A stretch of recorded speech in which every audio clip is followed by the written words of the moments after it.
जो पश्चिम से हवा चली है, जो पश्चिम के लोगों ने मतदान किया है, उस मतदान ने ऐलान कर दिया है कि भारतीय जनता पार्टी का इस बार सफाया होने जा रहा है। मैं अलीगढ़ वालों से कहूंगा कि एक ऐसा ताला बनाओ, हम सब लोग मिलकर के भाजपा के गलत मंसूबे हमेशा हमेशा के लिए ताला लगा दें। ये जो मंसूबे हैं उनके नफरत फैलाने के, ऐसा ताला लगा देना कि हमेशा हमेशा के लिए नफरत बंद हो जाए। जो लोग सत्ता से बाहर जाने वाले हैं, उनके भाषणों में चुनाव के परिणाम का रुझान दिखाई देने लगा है। इन्होंने मन की बात तो की है, ये जो बातें निकल के आ रही हैं, जो दूसरों पे थोपी जा रही हैं, दरअसल इनकी मन की बात है। और जो मन की बात आ रही है, हम उनसे कहना चाहते हैं कि अब समय आ गया है, अब संविधान की बात हो।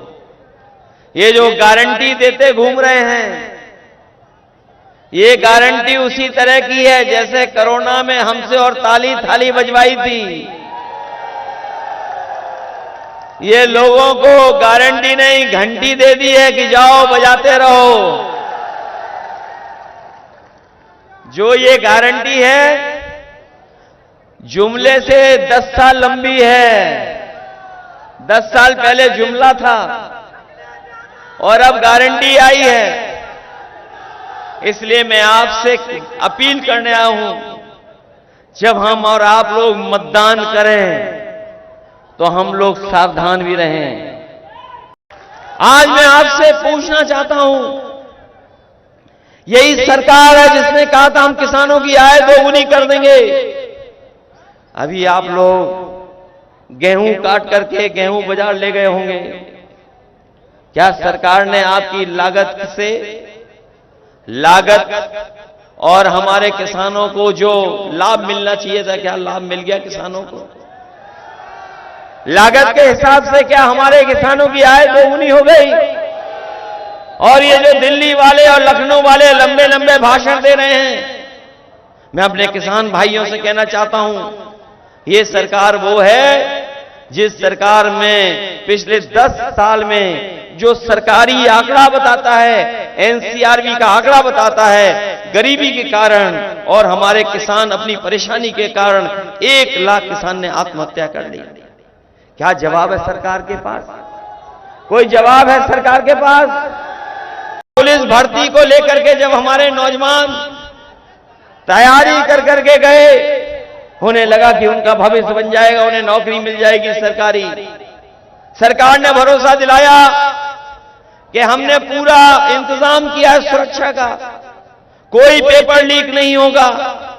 लेकिन जब नौजवान परीक्षा दे करके घर लौटे, उन्हें पता लगा कि पेपर लीक हो गया है।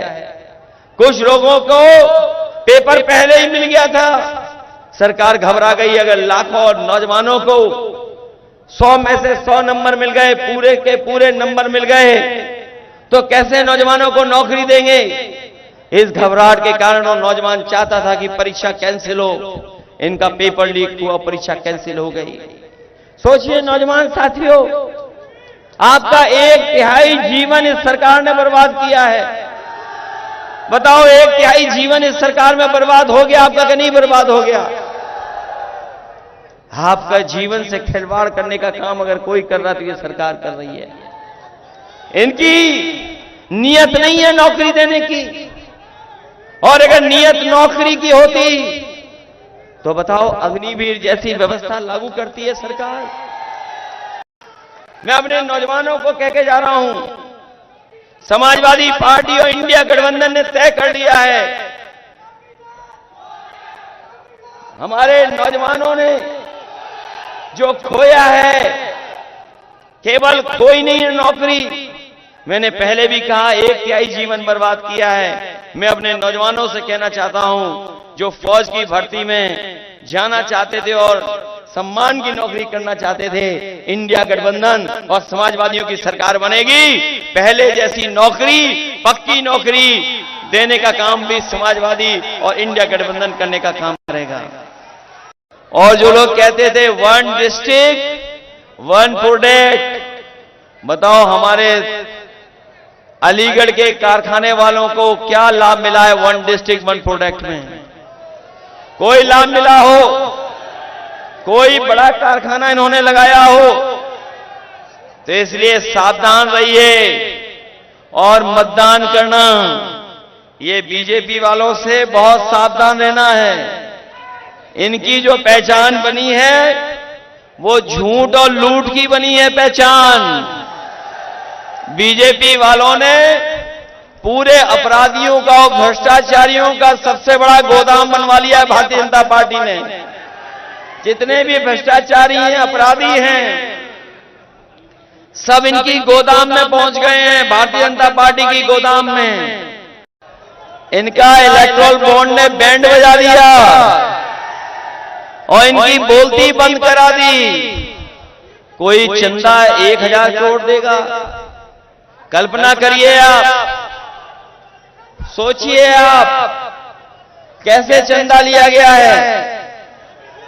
कई ऐसे लोग हैं जो लोगों ने चंदा दिया है, न जाने कितना चंदा लिया है। 1000 करोड़, किसी से 600 करोड़, किसी से 400 करोड़। बताओ चंदा लिया कि नहीं लिया चंदा? और इन्होंने उद्योगपतियों को भगवा दिया कि नहीं भगवा दिया? और बैंकों से पैसा जमा करवाया। हमारे किसानों का कर्ज माफ नहीं किया इन्होंने, बड़े बड़े उद्योगपतियों का कर्जा माफ कर दिया। 15 लाख करोड़ से ज्यादा उद्योगपतियों का कर्जा माफ कर दिया। हम अपने किसान भाइयों कहना चाहते हैं, इंडिया गठबंधन समाजवादी सरकार बनाएंगे और एमएसपी का कानूनी अधिकार देंगे और किसानों का कर्ज माफ भी कराने का काम होगा। आप लोग हो तैयार वोट डालने के लिए? हैं तैयार आप लोग? आप लोग तैयार हो संविधान बचाने के लिए? ये संविधान बचाने का चुनाव है। आपका एक वोट न केवल विजय सिंह जी को जिताएगा बल्कि संविधान को भी बचाने का काम करेगा। आप लोग लोकतंत्र बचाना चाहते हो? ये लोग जो बड़े बड़े नारे दे रहे हैं, क्या पता कल हमारा आपका अधिकार छीन ले वोट डालने का।